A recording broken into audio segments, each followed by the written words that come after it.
ಓಂ ಸದಾಶಿವಸಮಾರಂಭಾಂ ಶಂಕರಾಚಾರ್ಯಮಧ್ಯಮಾಂ ಅಸ್ಮದಾಚಾರ್ಯಪರ್ಯಂತೆ ಗುರುಪರಂಪರಾಂ ಶ್ರುತಿಸ್ಮೃತಿಪುರಾಣಾನಾಂ ಆಲಯಂ ಕರುಣಾಲಯಂ ನಮಾಮಿ ಭಗವತ್ಪಾದಂ ಶಂಕರಂ ಲೋಕಶಂಕರಂ. ಶಂಕಾರೂಪೇಣ ಮಚ್ಚಿತ್ತಂ ಪಂಡೀಕೃತಮುಭೂದ್ಯಯ ಕಿಂಕರೀಯಸ್ಯ ಸಾಮಾಯ ಶಂಕರಾಚಾರ್ಯಮಾಶ್ರಯೇ. ಪ್ರಹ್ಲಾದವರದೋ ದೇವೋ ಯೋ ನೃಸಿಂಹಃ ಪರೋ ಹರಿಃ ನೃಸಿಂಹೋಪಾಸಕಂ ನಿತ್ಯಂ ತಂ ನೃಸಿಂಹಗುರುಂ ಭಜೇ. ಶ್ರೀ ಸಚ್ಚಿದಾನಂದ ಶಿವಾಭಿನವ್ಯ ನೃಸಿಂಹಭಾರತ್ಯಭಿಧಾನ್ಯತೀಂದ್ರಾನ್ ವಿದ್ಯಾನಿಧೀನ್ ಮಂತ್ರನಿಧೀನ್ ಸದಾತ್ಮನಿಷ್ಠಾನ್ ಭಜೆ ಮಾನವ ಶಂಭುರೂಪಾನ್. ಸದಾತ್ಮಧ್ಯಾನ ನಿರತಂ ವಿಷಯೇಭ್ಯಃ ಪರಾನ್ಮುಖಂ ನೌಮಿ ಶಾಸ್ತ್ರೇಷು ನಿಷ್ಣಾತಂ ಚಂದ್ರಶೇಖರ ಭಾರತೀಂ. ದೇಕಿನಂ ಮಹಾಪ್ರಜ್ಞಂ ಧೈರ್ಯೌದಾರ್ಯ ಕ್ಷಮಾನಿಧಿಂ ಸದಾಭಿನವ ಪೂರ್ವಂ ತಂ ವಿದ್ಯಾತೀರ್ಥ ಗುರುಂ ಭಜೆ. ಅಜ್ಞಾನಾಂ ಜಾಹ್ನವೀತೀರ್ಥಂ ವಿದ್ಯಾತೀರ್ಥಂ ವಿವೇಕಿನಾಂ ಸರ್ವೇಷಾಂ ಸುಖದಂ ತೀರ್ಥಂ ಭಾರತೀತೀರ್ಥಮಾಶ್ರಯೇ. ವಿದ್ಯಾವಿನಯ ಸಂಪನ್ನಂ ವೀತರಾಗಂ ವಿವೇಕಿನಂ ವಂದೇ ವೇದಾಂತ ತತ್ವಜ್ಞಂ ವಿಧುಶೇಖರ ಭಾರತೀಂ. ನಮಾಮಿ ಯಾಮಿನೀನಾಥ ಲೇಖಾಲಂಕೃತ ಕುಂತಳಾಂ ಭವಾನೀಂ ಭವಸಂತಾಪ ನಿರ್ವಾಪಣ ಸುಧಾನದೀಂ. ನಮಃ ಶ್ರೀ ಶಂಕರಾನಂದ ಗುರುಪಾದಾಂಬುಜನ್ಮನೆ ಸವಿಲಾಸ ಮಹಾಮೋಹ ಗ್ರಾಹ ಗ್ರಾಸೈಕ ಕರ್ಮಣೆ. ತತ್ಪಾದಾಂಬುರ್ಹದ್ವಂದ್ವ ಸೇವಾ ನಿರ್ಮಲ ಚೇತಸಾಂ ಸುಖಬೋಧಾಯ ವಿವೇಕೋಯಂ ವಿಧೀಯತೆ. ಸ್ವಾಮಿ ಅನುಭೂತಿ ಪ್ರಕಾಶ ಇದರಲ್ಲಿ ಬೃಹದಾರಣ್ಯಕ ಉಪನಿಷತ್ ಭಾಗ, ಅದರಲ್ಲಿ ವಿರಾಟ್ ಅನ್ನೋ ಸೃಷ್ಟಿ, ವಿರಾಟ್ ಅವನ ಬಗ್ಗೆ ಹೇಳ್ತಾ ಇದ್ದಾರೆ.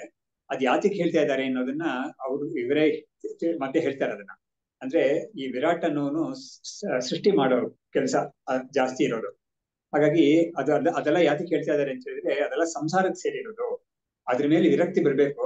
ವಿರಕ್ತಿ ಬಂದು ಸಂಸಾರಕ್ಕೆ ಸಂಬಂಧವೇ ಇಲ್ಲದೆ ಇರೋ ಈ ಮುಕ್ತಿ ವಿಷಯಕ್ಕೆ ಒಬ್ಬ ಈ ಕಡೆ ಬರ್ಬೇಕು ಅನ್ನೋ ಕಾರಣದಿಂದ ಅದ್ರ ಬಗ್ಗೆ ಹೇಳ್ಬೇಕಾಗಿದೆ. ಯಾಕಂದ್ರೆ ಅದ್ರಲ್ಲಿ ಏನೇನು ದೋಷಗಳಿದೆ ಅದೆಲ್ಲ ಕೂಡ ಒಂದು ವಿವೇಕಿ ಆಗಿದ್ದನ್ನು ನೋಡ್ಬಿಟ್ಟು, ಅಷ್ಟೊಂದು ದೋಷಗಳೆಲ್ಲ ಇರೋ ಈ ಒಂದು ಸಂಸಾರ ಅಂತ ಇದೆಯಲ್ಲ, ಆ ಸಂಸಾರದಲ್ಲಿ ಹೈಯೆಸ್ಟ್ ಪೊಸಿಷನ್ ಅಂದ್ರೆ ಈ ವಿರಾಟ್ ಅಂತ ಹೇಳ್ಬೋದು, ಹಿರಣ್ಯಗರ್ಭ ವಿರಾಟ್ ಅಂತ.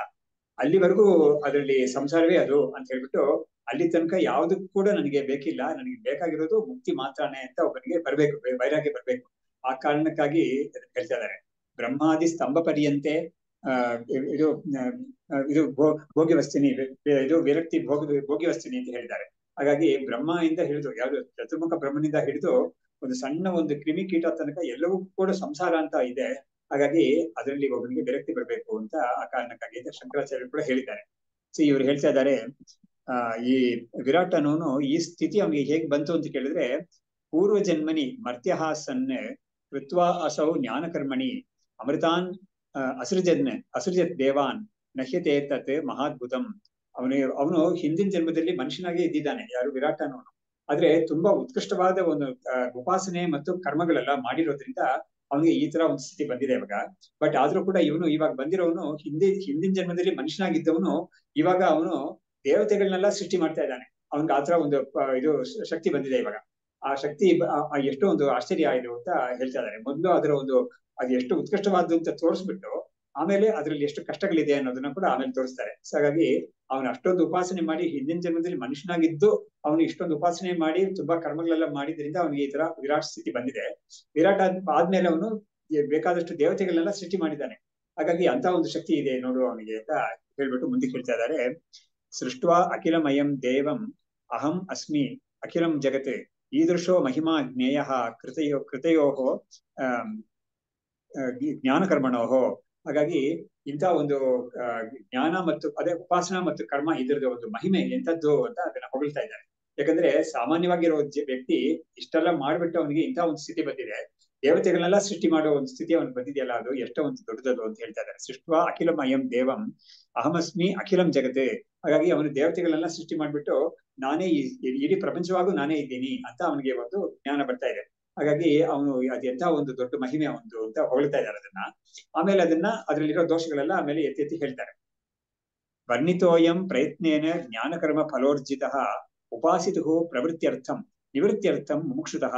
ಹಾಗಾಗಿ ಈ ವಿರಾಟನ ಬಗ್ಗೆ ಆಚೆಗೆ ಇಷ್ಟೊಂದೆಲ್ಲ ನಾವು ಹೇಳಿದ್ವಿ ಅಂತ ಹೇಳಿದ್ರೆ, ಯಾರಿಗೆ ಉಪಾಸನೆ ಮಾಡ್ಬೇಕು, ಉಪಾಸನೆ ಮಾಡಿ ಇಂಥ ಪದವಿಗಳೆಲ್ಲ ಹೊಂದಬೇಕು ಅಂತ ಇದೆಯೋ ಅವರು ಮಾಡ್ಲಿ. ಯಾಕಂದ್ರೆ ಅವ್ರಿಗೆ ಗೊತ್ತಾಗ್ಬೇಕು ಇಂಥದ್ದೆಲ್ಲ ಇದೆ ಅಂತ.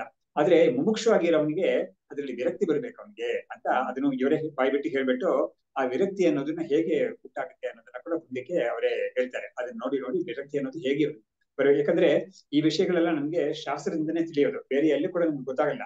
ಹಾಗಾಗಿ ಯಾಕಂದ್ರೆ ನೋಡಿ, ಇವಾಗ ನಾವು ಲೋಕವನ್ನು ಮಾತ್ರ ನೋಡ್ತಾ ಇದ್ದೀವಿ, ಆದ್ರೆ ಲೋಕಕ್ಕೆ ಹಿನ್ನೆಲೆಯಲ್ಲಿ ಏನಿದೆ, ಇದಕ್ಕೆ ಲೋಕದ ಸೃಷ್ಟಿಗೆ ಹಿನ್ನೆಲೆಯಲ್ಲಿ ಏನಿದೆ ಅನ್ನೋದು ನಮ್ಗೆ ಗೊತ್ತಾಗಲ್ಲ. ಅದು ಶಾಸ್ತ್ರವೇ ಹೇಳ್ಬೇಕು. ಹಾಗಾಗಿ ಶಾಸ್ತ್ರ ಅದಕ್ಕೆ ಒಂದು ನಿಯತವಾದ ಒಂದು ರೀತಿ ಇಟ್ಕೊಂಡಿದೆ. ಅದು ಆ ರೀತಿಯಲ್ಲಿ ಅದೇನ್ ಮಾಡುತ್ತೆ, ಸಂಸಾರ ಅನ್ನೋದ್ರ ಲಿಮಿಟ್ ಇಷ್ಟೊಂದಿದೆ, ಇದಾದ್ಮೇಲೆ ಮುಕ್ತಿ ಅನ್ನೋದಕ್ಕೆ ಒಬ್ಬ ಪ್ರಯತ್ನ ಮಾಡ್ಬೇಕಾಗಿದೆ ಅಂತ ಹೇಳ್ಬಿಟ್ಟು ಸಂಸಾರ ಅನ್ನೋದ್ರಲ್ಲಿರೋ ಕಷ್ಟಗಳೆಲ್ಲ ಹೇಳ್ಬೇಕಾಗಿದೆ. ಹಾಗಾಗಿ ಅದಕ್ಕಾಗಿ ಇದನ್ನ ಹೇಳಿರೋದು ಆ ಕಾರಣಕ್ಕಾಗಿ ಅಂತ ಇವರು ಸ್ಪಷ್ಟವಾಗಿ ಹೇಳ್ತಾ ಇದ್ದಾರೆ. ವರ್ಣಿತೋಯಂ ಪ್ರಯತ್ನೇನ ಜ್ಞಾನಕರ್ಮ ಫಲೋರ್ಜಿತ ಉಪಾಸಿತು ಪ್ರವೃತ್ತಿ ಅರ್ಥಂ. ಉಪಾಸನೆ ಮಾಡ್ಬೇಕು ಅಂತ ಯಾರಿಗೆ ಇದೆಯೋ, ಸಣ್ಣ ಸಣ್ಣ ಉಪಾಸನೆಗಳು ಮಾಡ್ತಾ ಇರೋರು ಏನ್ ಮಾಡ್ತಾರೆ ಅಂದ್ರೆ ದೊಡ್ಡ ದೊಡ್ಡ ಉಪಾಸನೆ ಮಾಡೋಣ ಅಂತ ಅವ್ರಿಗೆ ಒಂದು ಸ್ಫೂರ್ತಿ ಬರುತ್ತೆ. ಅವ್ರು ಇಂಥದ್ದೆಲ್ಲ ನೋಡಿದಾಗ ನನಗೆ ಆ ಒಂದು ಪದವಿ ಬರ್ಬೇಕು. ಇವಾಗ ಲೋಕದಲ್ಲಿ ಕೂಡ ಯಾರಾದ್ರೂ ಒಂದು ಕೆಲಸದಲ್ಲಿ ಇದ್ರೆ ಅವನು ಬಾಕಿಯವರು ಇನ್ನೂ ಒಳ್ಳೆ ಕೆಲಸದಲ್ಲಿ ಇರೋದು ನೋಡಿದಾಗ ನನಗೂ ಅದಕ್ಕೆ ಹೋಗ್ಬೇಕು, ನಾನು ಅಂತದ್ದು ಆಗ್ಬೇಕು ಅಂತ ಅವ್ನಿಗೆ ಅನ್ಸುತ್ತೆ. ಅದು ಹಾಗಾಗಿ ಇದು ಎಲ್ಲಾ ಫೀಲ್ಡ್ ಅಲ್ಲೂ ಇದೆ. ಅದು ಸೈನ್ಸ್ ಅಲ್ಲೂ ಇರುತ್ತೆ, ರಿಸರ್ಚ್ ಅಲ್ಲೂ ಇರುತ್ತೆ, ಎಲ್ಲಾ ಫೀಲ್ಡ್ ಅಲ್ಲೂ ಇದೇ ಇರುತ್ತೆ. ಅದು ಹಾಗಾಗಿ ಆತರ ಆಗ್ಬೇಕು ಅಂತ ಅವ್ರಿಗೆ ಒಂದು ಉತ್ತೇಜನ ಬರುತ್ತೆ. ಅದು ಅದಕ್ಕಾಗಿ ಅವ್ರಿಗಾಗಿ ಹೇಳಿದ್ದು. ಆದ್ರೆ ಅದ್ರಲ್ಲಿರೋ ಕಷ್ಟಗಳೆಲ್ಲ ಕೂಡ ಹೇಳ್ಬೇಕಾಗಿದೆ. ಯಾರಿಗೆ ಮುಮುಕ್ಷುಗೆ ಅದ್ರಲ್ಲಿ ಅವನು ಇದು ನೋಡ್ಬೇಕು, ಅವನು ದೋಷ ನೋಡ್ಬೇಕು ಅವನಿಗೆ ಅಂತ. ಎರಡು ಆಗುತ್ತೆ ಅನ್ನೋದನ್ನ ಹೇಗೆ ಆಗುತ್ತೆ ಎರಡು ಹೇಗಾಗುತ್ತೆ, ಒಂದೇ ವಿಷಯ ಹೇಳಿದ್ರಿಂದ ಇಬ್ಬರಿಗೂ ಹೇಗೆ ಅನುಕೂಲ ಆಗುತ್ತೆ ಅನ್ನೋದನ್ನ ಮುಂದಕ್ಕೆ ಹೇಳ್ತಾರೆ ಅವರು. ಸೃಷ್ಟ್ಯೈಶ್ವರ್ಯೇ ಸ್ವತಂತ್ರತ್ವಂ ತತ್ಕಾಮಿ ಬಹು ಮನ್ಯತೆ ದೋಷಾನೇವ ವಿವೇಕಿ ಅತ್ರ ಬಹೂನ್ ಉತ್ಪ್ರೇಕ್ಷತೆ ಧಿಯಾ. ನೋಡಿದ್ರ ಇಲ್ಲಿ ಈ ಸೃಷ್ಟಿ ಅನ್ನೋದ್ರಲ್ಲಿ ಬಂದ್ಬಿಟ್ಟು ಎಷ್ಟೊಂದು ಐಶ್ವರ್ಯ ಅಂದ್ರೆ ಒಂದು ದೊಡ್ಡ ಪೊಸಿಷನ್, ಪವರ್ ಎಲ್ಲ ಇದೆ. ಅದನ್ನ ಉಪಾಸನೆ ಮಾಡೋನ್ಗೆ ಅದು ತುಂಬಾ ಅಟ್ರಾಕ್ಟಿವ್ ಆಗಿರುತ್ತೆ ಅವನಿಗೆ. ಅದನ್ನ ನೋಡ್ಬಿಟ್ಟು ಅವನು ನಾವ್ ಇದನ್ನ ಮಾಡ್ಬೇಕು ಅಂತ ಅನಿಸುತ್ತೆ. ಆದ್ರೆ ಮುಮುಕ್ಷವಾಗಿರೋನ್ ಏನ್ ಮಾಡ್ತಾನೆ, ಅದ್ರಲ್ಲಿರೋ ದೋಷಗಳನ್ನೆಲ್ಲ ನೋಡ್ತಾನೆ. ದೋಷಗಳು ನೋಡ್ಬಿಟ್ಟು ಅವನಿಗೆ ಬೇಡ ಅಂತ ಅವನು ಅದನ್ನ ಬದಿಗಿಟ್ಬಿಟ್ಟು ತನಗೆ ಯಾವ್ದು ಬೇಕೋ ಮುಕ್ತಿ ಅದಕ್ಕೆ ಅವನು ಮುಂದಾಗ್ತಾನೆ. ಸೊ ಇದು ಯಾತಕ್ಕೆ ಅಂತ ಹೇಳಿದ್ರೆ, ಕಠೋಪನಿಷತ್ತಲ್ಲೇನೆ ನಮ್ಗೆ ನೋಡಿದ್ರೆ ಶ್ರೇಯಶ್ಚ ಪ್ರೇಯಶ್ಚ ಉಭಯ ಅಂತ ಬಂದಿದೆ. ಶ್ರೇಯಸ್ಸು ಪ್ರೇಯಸ್ಸು ಎರಡೂ ಕೂಡ ಒಬ್ಬನಿಗೆ ಬಂದು ನನ್ನ ತಗೋ ಅಂತ ಬಂದು ನಡೀತಂತೆ ಅವನ ಎದುರುಗಡೆ. ಅದು ಎಲ್ಲಾ ಫೀಲ್ಡ್ ಅಲ್ಲೂ ಎಲ್ಲರಿಗೂ ಕೂಡ ಅನುಭವಿಸ್ಬೋದು. ಅದು ಎಲ್ಲಾ ಸ್ಟೇಜ್ ಅಲ್ಲೂ ಬರುತ್ತೆ ಅದು. ಆದ್ರೆ ಬುದ್ಧಿವಂತನಾಗಿರೋನ್ ಏನ್ ಮಾಡ್ತಾನೆ, ಈ ಪ್ರೇಯಸ್ ಅನ್ನೋದನ್ನ ಬಿಟ್ಬಿಟ್ಟು ಶ್ರೇಯಸ್ಗೆ ಮುಂದಾಗ್ತಾನೆ. ಪ್ರೇಯಸ್ ಅನ್ನೋದು ಲೌಕಿಕವಾದ ಬೆನಿಫಿಟ್ಸ್, ಈ ಲೋಕದಲ್ಲಾದ್ರಿ ಅಥವಾ ಪರಲೋಕದಲ್ಲಾಗ್ಲಿ ಅಂತ ಒಂದು ಐಶ್ವರ್ಯ ಎಲ್ಲ ಪಡ್ಕೊಳ್ಳಕ್ಕೆ ಅದು ಅನುಕೂಲ ಮಾಡುತ್ತೆ ಅದು. ಆದ್ರೆ ಬುದ್ಧಿವಂತನಾಗಿರೋನ್ ಏನ್ ಮಾಡ್ತಾನೆ, ಪ್ರೇಯಸ್ನ ಬಿಟ್ಬಿಟ್ಟು ಶ್ರೇಯಸ್ಗೆ ಹೋಗ್ತಾನೆ ಅಂತ ಹೇಳ್ಬಿಟ್ಟು ನಚಿಕೇತಸ್ ಅದನ್ನೇ ಅವನ್ ತಗೊಂಡ ಅಂತ. ಯಾಕಂದ್ರೆ ಎರಡನ್ನೂ ಕೊಟ್ಟ ಅವನಿಗೆ ಎರಡನ್ನೂ ಆಫರ್ ಮಾಡ್ತಾನೆ ಯಮ. ಆದ್ರೆ ಅವನ್ ಏನ್ ಮಾಡ್ತಾನೆ, ತುಂಬಾ ಗಟ್ಟಿಯಾಗಿ ಇದ್ಕೊಂಡು ನನಗೆ ಅದು ಪ್ರೇಯಸ್ ಅನ್ನೋದು ಬೇಡವೇ ಬೇಡ, ನನಗೆ ಶ್ರೇಯಸ್ಸೇ ಬೇಕು ನನಗೆ ಅಂತ ಹೇಳ್ಬಿಟ್ಟು, ಮೋಕ್ಷವೇ ನನಗೆ ಬೇಕು ಅಂತ ಹೇಳ್ಬಿಟ್ಟು ಅವನು ಪಟ್ಟಿಡಿದು ಹೇಳ್ತಾನೆ. ಅದನ್ನ ಇವರು ಇಲ್ಲಿ ತಿಳಿಸ್ತಾ ಇದ್ದಾರೆ. ಹಾಗಾಗಿ ದೋಷಾನೇವ ವಿವೇಕಿ ಹತ್ರ ಬಹೂನ್ ಉತ್ಪ್ರೇಕ್ಷತೆ ಧಿಯಾ. ಹಾಗಾಗಿ ಅದ್ರಲ್ಲಿರೋ ದೋಷಗಳನ್ನ ಅವನು ಹೈಲೈಟ್ ಮಾಡಿ ನೋಡ್ತಾನೆ. ಅದಕ್ಕೆ ನೋಡಿ, ಇಂಥ ಒಂದು ದೊಡ್ಡ ಪೊಸಿಷನ್ ಇರ್ಲಿ, ಸಾಮಾನ್ಯವಾಗಿ ಶರೀರ ಅಂತ ಇಟ್ಕೊಂಡ್ರೆ ಈ ಶರೀರದ ಬಗ್ಗೆ ಕೂಡ ವೇದಾಂತ ಅನ್ನೋದು ತುಂಬಾ ಹೇಳುತ್ತೆ. ಮುಖ್ಯವಾಗಿ ಯೋಗ ವಾಸಿಷ್ಠ ಅನ್ನೋ ಗ್ರಂಥಗಳು, ಆಮೇಲೆ ಬೇರೆ ಬೇರೆ ಪ್ರಕರಣ ಗ್ರಂಥಗಳೆಲ್ಲ ಇದೆ.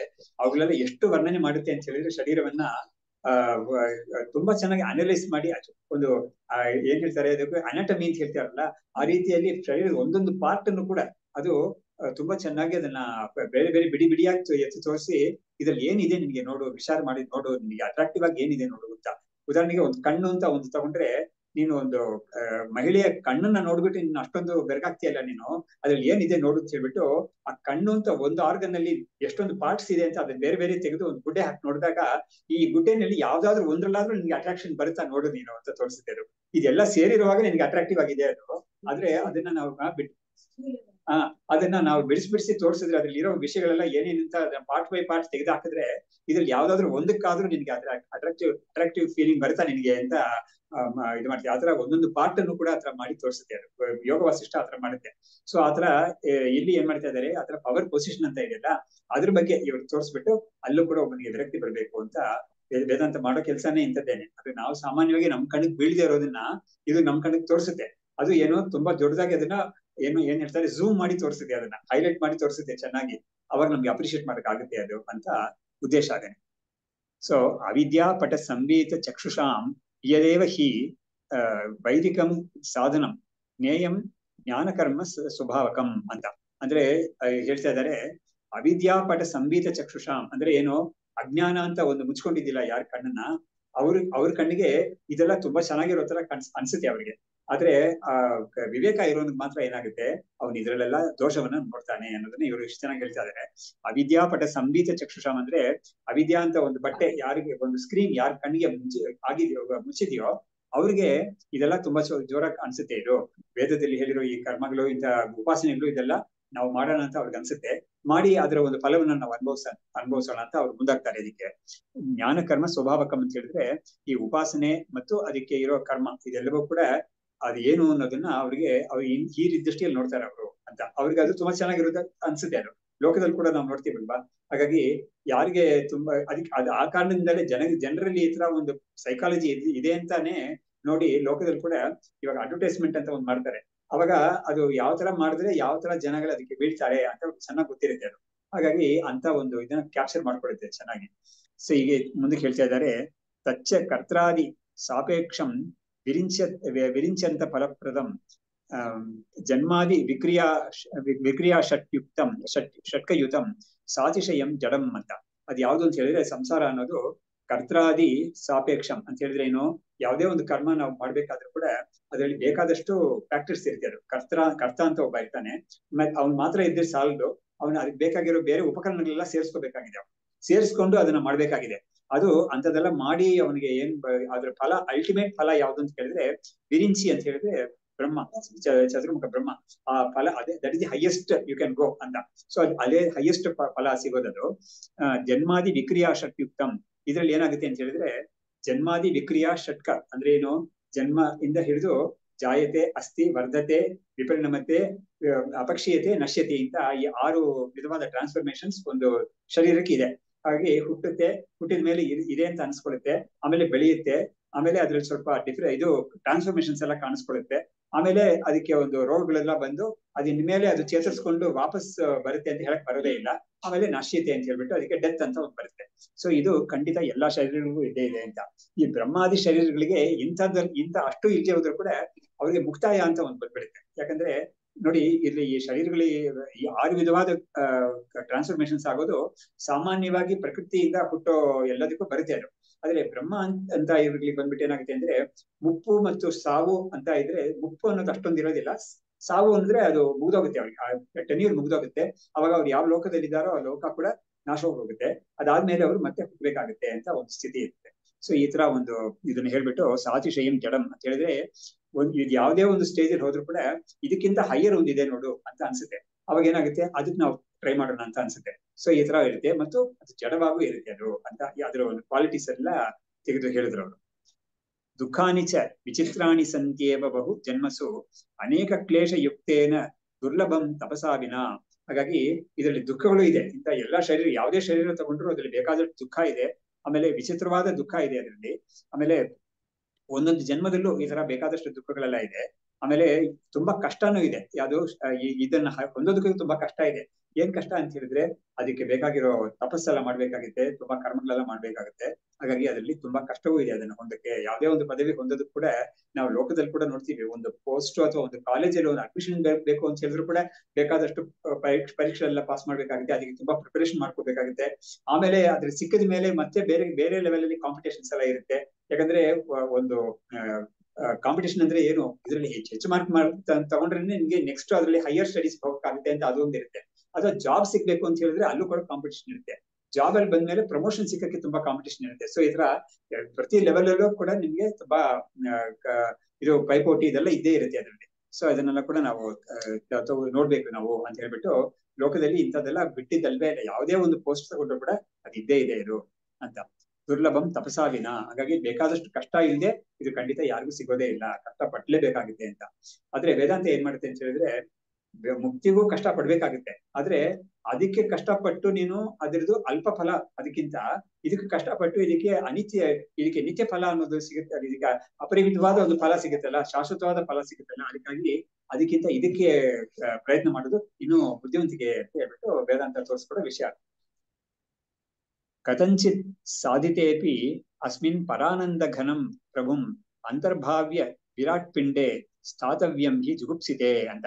ನೋಡಿ, ಇವ್ರು ಹೇಳ್ತಾ ಇದ್ದಾರೆ ಎಷ್ಟೇ ಕಷ್ಟಪಟ್ಟು ಒಂದ್ ಸಮಯ ಅದನ್ನ ಗಳಿಸಿದ್ರು ಕೂಡ ಏನಾಗುತ್ತೆ, ಅದ್ರಲ್ಲಿರೋ ಒಂದು ಆನಂದ ಅಂತ ಒಂದು ಇದೆಯಲ್ಲ, ಅದು ಎಲ್ಲಿರುತ್ತೆ ಅಂತ ಕೇಳಿದ್ರೆ ಆ ವಿರಾಟ್ ಅಂತ ಒಂದು ಶರೀರ ಇದೆಯಲ್ಲ, ಆ ಶರೀರದ ಒಳಗಡೆನೆ ಈ ಆನಂದ ಅಂತ ಇರುತ್ತೆ. ಅವಾಗ ಏನಾಗುತ್ತೆ, ಈ ಆನಂದವನ್ನು ಅನುಭವಿಸ್ಬೇಕಾದ್ರೆ ನಾನು ಈ ಶರೀರವನ್ನು ತಾಳ್ಬೇಕಾಗಿದೆ, ಈ ಶರೀರವನ್ನು ಇಟ್ಕೊಂಡೇ ನಾನು ಈ ಆನಂದವನ್ನು ಕೂಡ ಪಡಿಬೇಕಾಗಿದೆ. ಅದು ಕೂಡ ಎಷ್ಟು ಕಷ್ಟ ಅಲ್ವಾ ಅಂತ ಇವರು ತೋರಿಸ್ತಾ ಇದ್ದಾರೆ. ಹಾಗಾಗಿ ತುಂಬಾ ಚೆನ್ನಾಗಿದೆ ಈ ವಿಷಯ. ಅಂದ್ರೆ ಎಷ್ಟೇ ಒಳ್ಳೆ ಒಂದು ಪದವಿ ಸಿಕ್ಕಿದ್ರು ಕೂಡ ಆ ಪದವಿ ಅದನ್ನ ನಾವು ಗಳಿಸ್ಕೊಳ್ಳಕ್ಕೆ ಅಥವಾ ಅದನ್ನ ಮೇಂಟೈನ್ ಮಾಡ್ಕೊಳ್ಳಕ್ಕೆ ನಾವು ಈ ಶರೀರದಲ್ಲಿ ತಾನೇ ಇರ್ಬೇಕಾಗುತ್ತೆ. ಹಾಗಾಗಿ ಈ ಶರೀರದಕ್ಕೆ ಬೇಕಾದಷ್ಟು ಕಷ್ಟಗಳೆಲ್ಲ ಇದೆಯಲ್ಲ, ಅದನ್ನ ನಾನು ಬದಿಗಿಟ್ಟು ಇದನ್ನ ಈ ಆನಂದವನ್ನು ಪಡ್ಕೊಳಕ್ ಆಗೋದಿಲ್ಲ. ಹಾಗಾಗಿ ಅದು ಇದ್ರ ಜೊತೆಗೆ ಮಿಕ್ಸ್ಡ್ ಅಂತ ಅಂದ್ರೆ ವೇದಾಂತದಲ್ಲಿ ಒಂದು ಇಂಗ್ಲಿಷ್ ಅಲ್ಲಿ ಒಂದು ಶಬ್ದ ಯೂಸ್ ಮಾಡ್ತಾರೆ, ಅನಲಾಯ್ಡ್ ಬ್ಲಿಸ್ ಅಂತ. ಅಲಾಯ್ಡ್ ಅಂತ ಹೇಳಿದ್ರೆ ಮಿಕ್ಸ್ ಆಗಿರೋದು, ಆದ್ರೆ ಇದು ಅನಲಾಯ್ಡ್ ಅಂದ್ರೆ ಮಿಕ್ಸರ್ ಯಾವ್ದಿಲ್ಲ, ಪ್ಯೂರ್ ಬ್ಲಿಸ್ ಅಂತ. ಅದು ಶರೀರ ಇದ್ರೆ ಖಂಡಿತ ಇದು ಬರೋದೇ ಇಲ್ಲ. ಅದು ಅಲ್ಲೂ ಕೂಡ ಏನೋ ರಮಣ ಮಹರ್ಷಿಗಳಂತವರೇ ಹೇಳಿದ್ರು ಅದು ಏನು ಅಂತ ಹೇಳಿದ್ರೆ, ಒಬ್ಬ ಜ್ಞಾನಿಗೆ ಹೇಗಿರುತ್ತೆ ಅಂತ ಹೇಳಿದ್ರೆ ಅವ್ರು ಹೇಳ್ತಾರೆ, ಒಬ್ಬ ಒಂದು ಇದು ಸೌದೆ ಹೊರೆ ಬೆನ್ನಲ್ಲಿ ಇಟ್ಕೊಂಡಿದ್ದಾನೆ ಅಂತ ಹೇಳಿದ್ರೆ ಯಾವಾಗಪ್ಪ ಅದನ್ನ ಕೆಳಗಡೆ ಹಾಕ್ತಿವಿ ಅಂತ ಅವ್ನಿಗೆ ಕಾಯ್ತಾ ಇರ್ತಾನೆ ಅವನು. ಇವಾಗ ನಾವೆಲ್ಲ ನೋಡಿದೀವಿ, ನಾವು ಒಂದ್ 40-50 ವರ್ಷಕ್ಕೆ ಮುಂಚೆ ಎಲ್ಲ ಸೌದೆ ಒಲೆ ಎಲ್ಲದಕ್ಕೂ ಇರ್ತಾ ಇಲ್ಲ, ನೀರಿಗೆ ಮತ್ತು ಅಡಿಗೆಗೆ ಎಲ್ಲದಕ್ಕೂ ಸೌದೆ. ಅವಾಗ ಅಲ್ಲಿ ಹೋಗ್ಬಿಟ್ಟು ಸೌದೆ ಡಿಪೋಲ್ ಹೇಳ್ಬಿಟ್ಟು ಬಂದ್ರೆ ಎಲ್ಲರಿಗೂ ಗಾಡಿಯಲ್ಲಿ ತರ್ಸ್ಕೊಳಕ್ಕೆ ಸಾಮರ್ಥ್ಯ ಇರುದಿಲ್ಲ. ಅವೇನೋ ಸ್ವಲ್ಪ ಏನೋ ಒಂದ್ ಮಣ್ಣನೋ 2 ಮಣ್ಣನೋ ತರ್ಸ್ಕೊಳ್ತಾರೆ ಅವಾಗ ಖರ್ಚಿಗೆ. ಅವಾಗ ಅವ್ನ್ ತಂದು ಅವ್ನು ಬೆನ್ ಮೇಲೆ ಹತ್ಕೊಂಡ್ ಬರ್ತಾನ, ಅವನು ಹತ್ಕೊಂಡ್ ಬಂದು ಎಲ್ಲಮ್ಮ ಹಾಕ್ಲಿ ಅಂತ ಕೇಳ್ತಾನೆ. ಅವನು ಹಾಕಂತ ಹೇಳ್ದ, ಅವನು ಡಪ್ ಅಂತ ಹಾಕ್ಬಿಟ್ಟು ಹೋಗ್ತಾನೆ ಅವನು. ಅವಾಗ ಅವ್ನು ಹೊತ್ಕೊಂಡಿರೋನ್ಗೆ ಯಾವಾಗಪ್ಪ ಅದನ್ನ ಕೆಳಗಡೆ ಇಳಿಸೋಣ ಅಂತ ಒಂದಿರ್ತಲ್ಲ, ಈ ಎಕ್ಸಾಂಪಲ್ ಕೊಡ್ತಾರೆ ರಮಣ ಮಹರ್ಷಿ. ಈ ಶರೀರ ಯಾವಾಗ ಬೀಳುತ್ತೆ ಅಂತ ಅವ್ರಿಗೆ ಒಂದು ಇದರಿತಂತೆ ಅವ್ರಿಗೆ. ಯಾಕಂದ್ರೆ ಯದ್ಯಪಿ ಅವರಿಗೆ ಶರೀರದಲ್ಲಿ ಅಟ್ಯಾಚ್ಮೆಂಟ್ ಇಲ್ಲ, ಅದೆಲ್ಲ ಕರೆಕ್ಟ್, ಅದೆಲ್ಲ ಸಂಶಯ ಇಲ್ಲ. ಆದ್ರೂ ಕೂಡ ನಿನಗೆ ಶರೀರನು ಕೊಟ್ಟು ನಿನ್ಗೆ ಇದನ್ನು ಕೊಡ್ತೀನಿ ಅಂತ ಹೇಳಿದ್ರೆ ಶರೀರ ಇಲ್ಲದೆ ಇದ್ಕೊಂಡು ಕೊಡುತ್ತೇನೆ ಎಲ್ಲಾರು ಕೇಳ್ತಾರೆ. ಆದ್ರೆ ಇದಕ್ಕೆ ಆತರ ಇಲ್ಲ, ಇದಕ್ಕೆ ಶರೀರ ಇಟ್ಕೊಂಡೇ ನಿನ್ನ ಮಾಡ್ಬೇಕಾಗುತ್ತೆ ಅಂತ ಹೇಳ್ತಾರೆ. ಸೊ ಅದನ್ನ ತುಂಬಾ ಎತ್ತಿ ತೋರಿಸ್ತಾರೆ, ಹೈಲೈಟ್ ಮಾಡಿ ತೋರಿಸ್ತಾ ಇದ್ದಾರೆ. ಕಥಂಚಿತ್ ಸಾಧಿತೇಪಿ ಅಸ್ಮಿನ್ ಪರಾನಂದಗನಂ ಪ್ರಭುಂ ಅಂತರ್ಭಾವ್ಯ ವಿರಾಟ್ ಪಿಂಡೆ. ವಿರಾಟ್ ಅನ್ನೋದ್ರೆ ಪಿಂಡ ಅಂತ ಹೇಳ್ತಾರೆ, ವಿರಾಟ್ ಅನ್ನೋ ಶರೀರನಿಗೆ ಪಿಂಡ ಅಂತ ಹೇಳ್ತಾ ಇದ್ದಾರೆ. ವಿರಾಟ್ ಪಿಂಡೆ ಸ್ಥಾತವ್ಯಂ ಹಿ ಜುಗುಪ್ಸಿತೆ. ಅದು ಕೂಡ ಏನು ಜುಗುಪ್ಸಿತೆ ವಿರಾಟ್ ಪಿಂಡೆ ಅಂತ. ವಿರಾಟ್ ಶರೀರವನ್ನ ಜುಗುಪ್ಸಿತ ಅಂತ ಹೇಳ್ತಾ ಇದ್ದಾರೆ. ಅಷ್ಟು ಕಷ್ಟವಾದ ಒಂದು ಶರೀರ ಅದು ಅಂತ ಹೇಳ್ತಾ ಇದ್ದಾರೆ. ನ ಕೇವಲಂ ಪಿಂಡವಾಸಃ ತಾದಾತ್ಮ್ಯಂಶ ಅಭಿಮಾನತಃ ತಥೋ ಭಯಂ ಭಕ್ಷಣಾಯ ಪಿತುರ್ಮುಖ ವಿದಾರಣಾತ್. ಇವ್ರು ಹೇಳ್ತಾ ಇದ್ದಾರೆ, ಇದು ಬರೀ ಇದರಲ್ಲಿ ಈ ಶರೀರದಲ್ಲಿ ಇರ್ಬೇಕು ಅಂತ ಮಾತ್ರ ಅಲ್ಲ ಈ ಆನಂದ ಅನ್ನೋದು, ಅಷ್ಟು ಮಾತ್ರ ಅಲ್ಲ, ಅದು ತಾದಾತ್ಮ್ಯಂಶ ಅಭಿಮಾನತಃ ಏನಾಗುತ್ತೆ, ಆ ಶರೀರದಲ್ಲಿ ಒಂದು ಅಭಿಮಾನ ಬಂದ್ಬಿಡುತ್ತೆ ಜೊತೆಗೆ, ನಾನೇ ಇದು ಅಂತ ಅದ್ರ ಜೊತೆಗೆ ಬಂದ್ಬಿಡುತ್ತೆ. ಜೊತೆಗೆ ಬಂದ್ರೆ ಏನಾಗುತ್ತೆ, ಈ ಶರೀರವನ್ನ ಯಾವತ್ತು ಯಾರು ತಗೊಂಡು ಹೋಗ್ಬಿಡ್ತಾರೋ, ಅಂದ್ರೆ ಡೆತ್ ಅಂತ ಒಂದ್ ಬರುತ್ತಲ್ಲ, ಭಯ, ಒಂದು ಮರಣ ಭಯ ಅಂತ ಇದೆಯಲ್ಲ, ಅದು ಇದೇ ಇದೆ. ಅದು ಪಿತುರ್ಮುಖ ವಿದಾರಣಾತ್ ಅಂತ ಹೇಳಿದ್ರೆ ಇವ್ರು ಹೇಳ್ತಾ ಇದ್ದಾರೆ, ಈ ಕಾಲ ಅಂತ ಒಂದಿದೆಯಲ್ಲ, ಈ ಕಾಲ ಅನ್ನೋದು ಅದೇ ಎಲ್ಲವನ್ನೂ ಹುಟ್ಟಿಸಿರೋದು. ಅಂದ್ರೆ ಕಾಲವನ್ನೇ ಬ್ರಹ್ಮ ಅಂತ ಹೇಳೋದು ಇದೆ. ಹಾಗಾಗಿ ಕಾಲವೇ ಎಲ್ಲವನ್ನೂ ಹುಟ್ಟಿಸಿರೋದು.